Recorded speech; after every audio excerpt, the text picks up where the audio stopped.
छत्रपती संभाजीनगरमध्ये इम्तियाज जलीलांच्या गाडीवर हल्ला, उमेदवारी न मिळाल्यामुळे नाराज कार्यकर्त्यांकडून हल्ल्याचा प्रयत्न, तर जलील यांचा शिरसाट आणि अतुल सावेंवरती आरोप, ओवेसी जलील यांच्या भेटीला.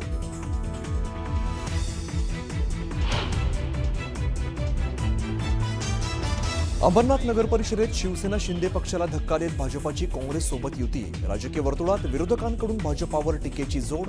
दरम्यान काँग्रेसच्या प्रदीप पाटलांचं निलंबन.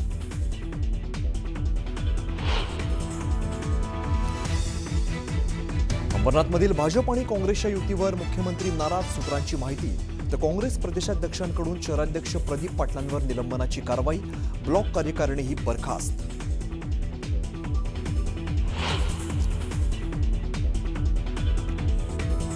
अकोट नगर परिषदेतील आघाडीतून भाजप आणि एमआयएमची माघार, तर स्थानिक आमदार प्रकाश भारसाखळेंना प्रदेशाध्यक्षांकडून कारणे दाखवा नोटीस.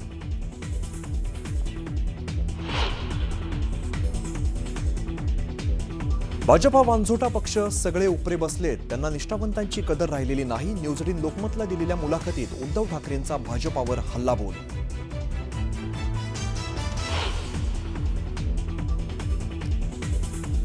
मुंबईत राजू शेट्टींचा ठाकरे बंधूंना पाठिंबा, मुंबईत मराठी माणसाची सत्ता यावी म्हणून समर्थन, मराठी माणसाच्या मुद्द्यावरून फडणवीसांवर शेट्टींची टीका.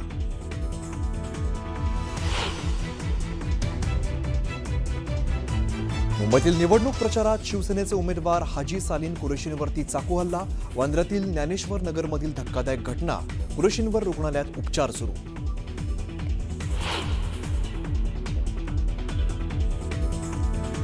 काँग्रेसची लढाई पण विलासरावांबद्दल आदर, लातूरमध्ये देवेंद्र फडणवीसांचं वक्तव्य.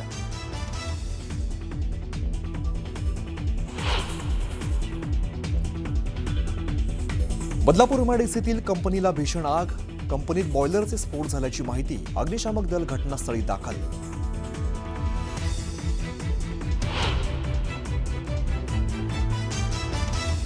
नाशिक पेठ राष्ट्रीय महामार्गावर भीषण अपघातात चौघांचा मृत्यू, तर 5 जण गंभीर जखमी, जखमींवरती रुग्णालयात उपचार सुरू.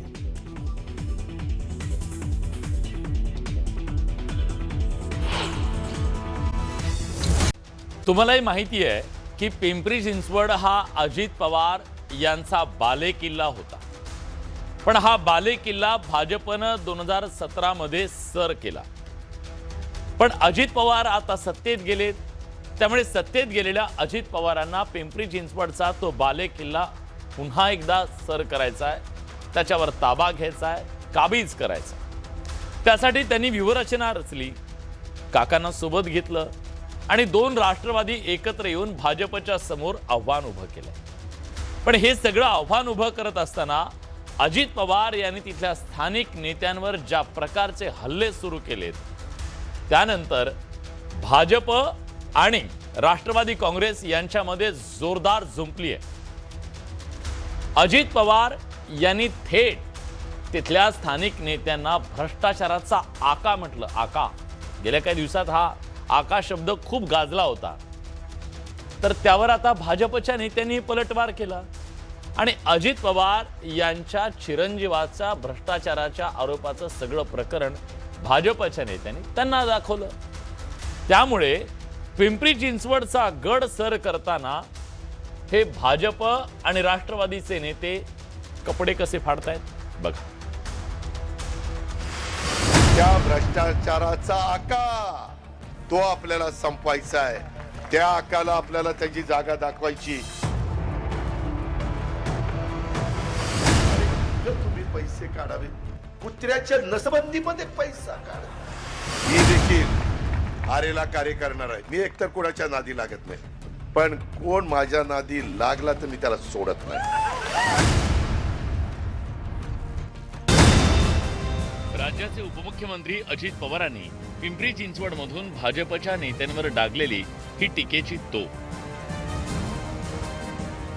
पालिका निवडणुकीच्या प्रचाराला सुरुवात झाल्यानंतर पिंपरी चिंचवडमधून बोलताना अजित पवारांनी भाजपच्या कारभाराविरोधात आरोपांची जणू लढ लावून दिली.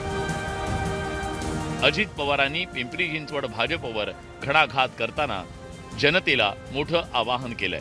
या शहरातील जो भ्रष्टाचार गेले काही वर्ष चाललेला आहे, त्या भ्रष्टाचाराचा आका तो आपल्याला संपवायचा आहे. त्या आकाला आपल्याला त्याची जागा दाखवायची. ते काम करण्याच्या करता आपण सगळ्यांनी आम्हाला साथ द्या. अजित पवारांच्या निशाण्यावर पहिल्या दिवसापासून भाजपचे भोसरीचे आमदार महेश लांडगे. अजित पवारांनी महेश लांडगेंवर टीकेचे बाण सोडणं कायम ठेवलंय.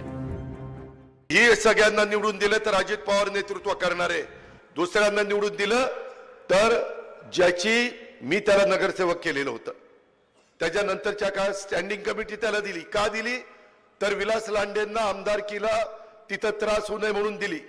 ह्या पट्ट्यानी त्या स्टँडिंग कमिटीमध्येच काय करायचं ते केलं आणि तेच विलासच्या विरोधामध्ये पट्ट्यात निवडून आला.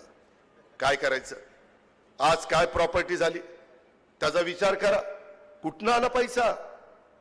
अरे तुम्ही देखील इतके वर्ष काम करताय, तुमची काय परिस्थिती आहे?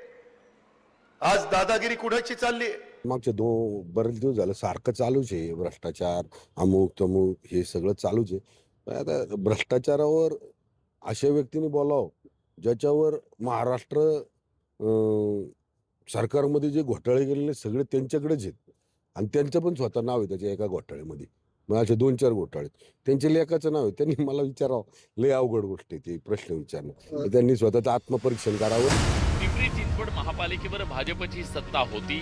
भाजपच्या कारभारावर अजित पवारांनी पुन्हा बोट ठेवलंय. कधी त्यांची भाषणं ऐकली, अरे कुठं तुम्ही पैसे काढावे? कुत्र्याच्या नसबंदीमध्ये पैसा काढा. जनाची नाही तर मनाची राव. हे कुठलं कारभार चाललेला आहे? अशा पद्धतीच्या या समस्यांनी केल्या. पंतप्रधान आवास योजनेच्या प्रकल्पात भ्रष्टाचार. पुणे जिल्ह्यात कुठंच नसबंदी नाही, तिथे कुत्री चावत नाही. महाराष्ट्रात कुठंच नसबंदी झाली, ते कुत्री चावत नाही. उगाच काय तर लोकांना दिशाभूल करायची नसबंदीमध्ये, कुठं अजून कशामध्ये. अरे तुमच्या जे मागचे विचार आहेत ना, जे तुमच्या डोक्यात जे घिसेपिटे विचार आहे ना, त्याची नसबंदी करा पहिली तुम्ही आणि मग बोला. त्याशिवाय तुमच्या डोक्यात विकासाचा विचारच येणार नाही. अजित पवार यांच्या टीकेला भाजपकडून जोरदार उत्तर देण्यात आलंय. केवळ 5 वर्ष भारतीय जनता पार्टी महापालिकेत पिंपरी चिंचवडला पुण्यात आम्ही सत्तेत आहोत. इथून मागे हेच सत्तेत होते. मला असं वाटतं आज जेव्हा तुम्ही 1 वोट कराल 4 वोट तुमच्याकडे येतील. जुने प्रकल्प जुने प्रोजेक्ट तुम्ही पुण्यासाठी पिंपरी चिंचवड काय मला असं वाटतं जे केलं, आज जे प्रश्न तुम्ही मांडताय याचा विचार 20-25 वर्षापूर्वी तुम्ही करायला होता का? तर तुम्ही सत्तेत होतात. तर मला असं वाटतं की त्यांनी ज्यावेळेला 5 वर्ष काम करण्यावरती जेव्हा ते टीका करतात तेव्हा 25 वर्ष तुम्ही जे काम केलं त्याच्यावरती यादी निघेल. पुणे आणि पिंपरी चिंचवड हा अजित पवारांचा एकेकाळचा गड. मात्र 2017 मध्ये भाजपनं अजित पवारांच्या गडाला सुरुंग लावला. त्यातच गेल्या काही दिवसांपूर्वी अजित पवारांच्या पक्षाच्या अनेक नेत्यांना भाजपनं आपल्या गडाला लावलं. त्यामुळे अजित पवारांसमोर आव्हान निर्माण झालंय. पुणे आणि पिंपरी चिंचवडची सत्ता काबीज करायची असा निर्धार त्यांनी केलाय. त्यातून अजित पवार पुणे आणि पिंपरी चिंचवड पिंजून काढतायत. त्यातून अजित पवारांनी भाजपला अंगावर घेतलाय. Bureau report, news 18 Lokmat. Nashik महानगरपालिका क्षेत्रातील भौगोलिकदृष्ट्या सर्वात मोठा प्रभाग म्हणून नाशिक महानगरपालिकेचा प्रभाग क्रमांक 6 ओळखला जातो. या प्रभागामध्ये भाजपकडून रोहिणी पिंगळे, चित्रा तांदळे, मनीष बागुल, वाळू काकड यांना उमेदवारी देण्यात आली आहे. या उमेदवारांपैकी एक असलेल्या रोहिणी पिंगळे यांना प्रयोगशील शेतकरी म्हणून अनेक पुरस्काराने सन्मानित करण्यात आले. तर भाजपने त्यांनाच उमेदवारी देत ग्रामीण भागातील मतदारांवर प्रभाव टाकण्याचा या निमित्तानं प्रयत्न केल्याची चर्चा आहे.